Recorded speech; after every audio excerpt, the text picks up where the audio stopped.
அன்பு செல்லமே, என்னிடம் பிரார்த்தனை செய்த பிறகும் பிரச்சனை தீரவில்லை, நிலைமை மோசமாகிவிட்டது என்று கவலைப்பட்டு எந்த முடிவையும் எடுக்காதே. எதற்கும் கால நேரம் உண்டு என்பதை மறந்தும் விடாதே. காலங்கள் கனிந்து விட்டது. இனி அனைத்தும் நல்லதாகவே நடக்கும், வெற்றியாகவே இருக்கும். உன் வேண்டுதல் நிறைவேறும் நாள் வெகு தூரத்தில் இல்லை, பக்கத்தில் வந்துவிட்டது. உனது உயர்வை காண நீ காத்துக்கொண்டே இரு. இது சாயின் சந்தோஷமான வாக்கு. நீ உன்னுடைய வெற்றியை பார்த்து எப்படி சந்தோஷப்படுவாய் என்று எனக்கு தெரியாது. ஆனால் உன்னுடைய வெற்றியை பார்த்து நான் அவ்வளவு சந்தோஷப்படுவேன்.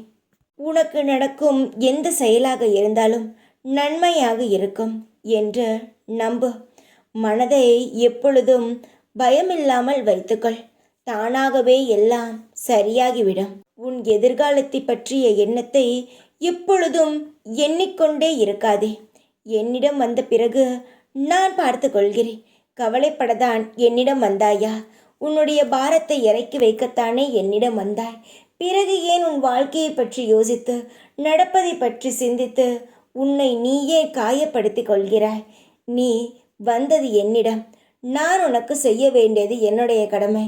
நான் உனக்கு செய்வேன். பிறகு கவலை இல்லாமல் இரு. எல்லாவற்றுக்கும் நான் பதில் சொல்கிறேன். உன்னுடைய ஆசைகளும் கோரிக்கைகளும் சீக்கிரத்தில் நிறைவேறும். என்னிடம் ஒப்படைத்த உன் வாழ்க்கையை நீ நிச்சயமாக சந்தோஷமாகத்தான் வாழ்வாய். தைரியமாக இரு. எப்பொழுதும் உன் கூடவே இருப்பேன் நான்.